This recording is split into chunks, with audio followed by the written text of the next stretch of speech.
Porque afinar o CPU às vezes é totalmente cagativo, outras vezes dá uma vantagem muito grande, depende do objetivo de quem está a usar e depende do CPU, não é? Mas eu gosto sempre de descobrir o que é que eles fazem. Margem para baixo eles têm sempre, não é? Margem para baixo o CPU tem sempre. Tem que ter obrigatoriamente, não é? Não exclusivamente undervolt, o típico undervolt, mas nem que seja só undervolt, ele tem que ter sempre margem. Mas, por exemplo, os Ryzen X, como eu mostrei em vídeo, ele tem uma margem muito grande, não exclusivamente com undervolt, mas mexendo. Já não me lembro quais eram os números, mas quase 3% de perda de desempenho com uma redução de 40% de energia, não é? Tem um grande ajuste que dá para fazer se o objetivo for ganhar eficiência, se esse for o objetivo. Mas nem que seja simplesmente fazer consumir menos, independentemente do desempenho, ou consumir menos com o mesmo desempenho, costumam ter uma margem grande. Não sei se estes vão ter, mas margem tem que ter sempre. Isto funciona assim. Os processadores saem daqui, não é? Isto é tudo fatiado, como ao fiambre, não é? E daqui saem os chips. O processador que vai sair daqui vai ter características diferentes do que está aqui. Certo? Então tu tens várias variáveis. Tu tens o próprio CPU, o CPU ou o GPU, tanto faz. Tens a qualidade do silício, que tu podes ter mais... Imagina, dois diferentes vão precisar de voltagens, que o nome correto é tensão, mas voltagem toda a gente sabe o que é. O S é de silício, já estou cansado. Os dois CPUs vão precisar de voltagens diferentes para atingir o mesmo objetivo. Só que, como é óbvio, eles não podem ser afinados um a um, à mão. Porque aí entra num ponto que teria que ser à mão. Ou semi-automatizado, não sei. Mas não dá, não teria que aumentar muito o preço. Eles não podem ser afinados um a um.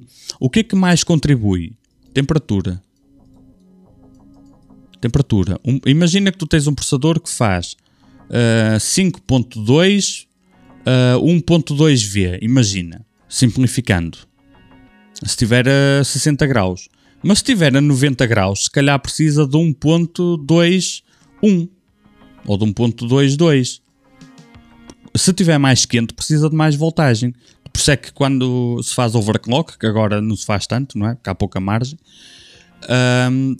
chega àquele ponto onde entras na espiral infinita, que é, como ele aquece mais, ele precisa de mais voltagem. Mas ao precisar de mais voltagem vai aquecer ainda mais. Então atingiste um limite, não vais sair daí, morreu. Tirando temperaturas abaixo de zero, não é? Para o uso normal morreu, entraste na espiral infinita. Então tu tens a temperatura, tens a qualidade do silício, tens a temperatura, tens a motherboard, o sistema de alimentação da motherboard. Primeiro, na motherboard tu tens duas coisas. Tens a afinação da motherboard, vou-lhe chamar assim, que é, tu pegas no mesmo processador em duas motherboards e ele vai ter voltagens diferentes. O mesmo processador em duas boards tem voltagens diferentes. Não são exatamente iguais. Tens a voltagem que é reportada no software e depois tens realmente a voltagem real, que se tiveres um osciloscópio, um bom osciloscópio, vai ter uma variação, uma pequena variação daquilo que é reportado. Mas o mesmo CPU em duas motherboards, primeiro vais ter a afinação da motherboard e mesmo que a motherboard, que duas motherboards queiram entregar exatamente a mesma voltagem, na prática a voltagem que chega ao CPU é ligeiramente diferente. Porque o sistema de alimentação de uma board e de outra é diferente. Porquê? Porque tu tens o ripple da motherboard. O ripple é, imagina que tu queres 1.2V, mas o sinal tem oscilações, certo? Podem ser muitas ou poucas, ou bastantes. Tem oscilações. Então, exagerando isto para ser perceptível, eu queria fazer uma linha à direita, desculpa. Exagerando, tu tens aqui a linha que corresponde a 1.2V. Mas não é direito, tem oscilações, ok? Então, imagina que o CPU precisa de 1.2V, mas tu tens que contar com as oscilações para baixo. Então tu tens que subir tudo, tens que mandar tudo para cima, que é para que quando ele cai, não cair de 1.2V. E depois, por último, tens a fonte de alimentação, Tens a fonte... e tens a tomada. A tomada. O sinal que vem da tomada também contribui. O sinal que vem da tomada, se for fodido, a fonte vai ter que se esforçar mais e se não for boa, vai contribuir para passar um sinal mais instável para a motherboard. E a motherboard, ao receber um sinal mais instável, vai ter mais dificuldade, vai ter que se esforçar mais para entregar um sinal estável ao CPU. Então, as afinações, os CPUs vêm de fábrica, preparados para quê? Para a pior das hipóteses de toda esta merda. O que acontece? Imagina que tu tens... Se tu tiveres... A cena é... Se tu tiveres CPU, mouse, silício. Tiveres motherboard. Uma motherboard com um sistema de alimentação muito mau. Com um ripple enorme. Tens uma má fonte. Tipo, tecnicamente funciona, mas tem um ripple enorme. Mau cooler. Quente para caralho o CPU, sempre. Má instalação elétrica na casa. Se tudo isso for mau, ainda assim funciona. O CPU vem preparado para isto. O CPU calhou-te o pior silício, meteste uma motherboard que não é boa eletricamente, má fonte de alimentação, mau dissipador e má instalação elétrica na casa. Ainda assim, o processador funciona. É recomendado utilizar? Claro que não. É saudável a longo prazo? Claro que não. Mas funciona. Nem que seja nos primeiros meses ou mesmo nos primeiros anos. Funcionar, tecnicamente funciona. Pá, quanto muito vai dando um blue screen de vez em quando e se calhar ao fim de 4 anos avariou e é algures no meio disto. Se calhar morreu o primeiro a bordo, por exemplo. Mas funciona. Significa que se tu tiveres bom silício em vez de mau, tiveres boa motherboard em vez de má, boa fonte, bom cooler e boa instalação elétrica, se tiveres tudo bom em vez de mau, tu consegues ter uma margem grande. Se calhar o mesmo CPU que para determinada carga precisaria de 1.2V, se calhar vai precisar de 1.05...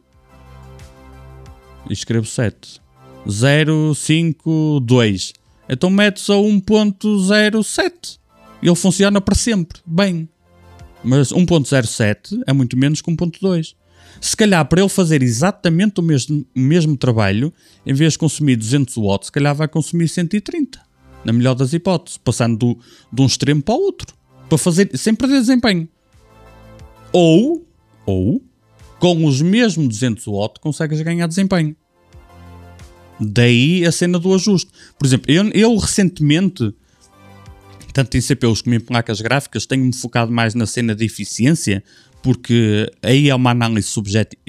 A minha análise objetiva com o número é que eles vêm fora da curva de eficiência e eu mostrei com cálculos. Porque que objetivamente vem fora da curva de eficiência. Agora, se a eficiência é assim tão importante para ti, isso é que é subjetivo.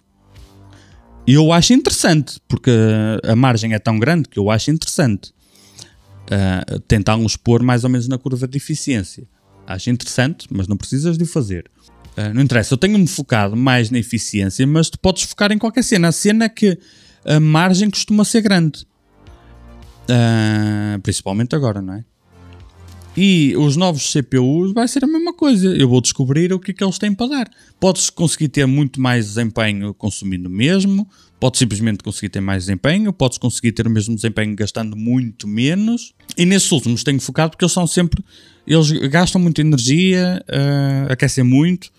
Pá, e se tu quiseres gastar... Poupar no dissipador, poupar na conta elétrica, se for só para jogar de vez em quando, não vai fazer diferença, não te preocupes. Se for para estar todos os dias o processador a 100% é diferente. Agora para jogar 2 horas por dia, caga nisso. Não? É a mesma coisa, não vale a pena. Mas pode ser porque queres gastar menos energia, podes querer poupar no dissipador, nem que seja por estética, pá, gostava de ter uma caixa compacta e um air cooler simples. Dá. É só uma questão de afinar à mão. Ou pode simplesmente querer porque quero, porque para que é que eu hei de ter o processador a consumir a 100% 300 watts se eu consigo tê-lo a consumir 180 e perco tipo 10% de desempenho, por exemplo. Ou como nos Ryzen, naquela tabela que eu fiz, perdias 3%, perdias 3% de desempenho, poupando 40% de energia, por exemplo. É válido, é mais que válido. Só que de antes, muito antes desta cena dos clocks dinâmicos, overclock automático, para todos os efeitos é um overclock automático que os processadores têm agora, e de haver concorrência tão apertada, onde eles sacrificam tudo, fazem all-in para ver se passam um ponto acima nos benchmarks. Antes disso costumava haver o contrário, tinhas uma margem muito grande para subir o desempenho. Tu conseguias aumentar muito o desempenho, fazendo com que não aumentasse muito o consumo de energia. Também dava para fazer overclock a consumir energia, que Deus me livre. Sempre deu. Mas muitos CPUs e placas gráficas muitas vezes tinham essa cena, tu conseguias aumentar um bocadinho o consumo de energia, mas aumentar bastante o desempenho. Agora, o que se tem visto é o contrário, é tu diminuis um bocadinho o desempenho, mas baixas muito o consumo de energia. Muito. E o consumo de energia pode não ser por uma questão de pagares a conta da eletricidade, porque se calhar vai-te fazer, jogas pouco, vai ser 5 euros ao ano, tipo, foda-se. Pode ser simplesmente, eu quero uma cena fresquinha, não precisa ter um dissipador grande, quero que ele esteja silencioso, esteja fresco para não me preocupar que um dia isto possa ou não estragar, e tipo, foda-se. Estou a jogar, estou a fazer qualquer coisa que puxe mais para o CPU, ele vai gastar pouca energia, vai aquecer pouco, vai fazer pouco barulho, não estou a esforçar a fonte, não estou a esforçar a motherboard, não estou a esforçar nada e estou a puxar pouca energia da tomada. Aí o que te leva a querer fazer isso é que muda, não é? Agora, que dá para mudar, dá sempre.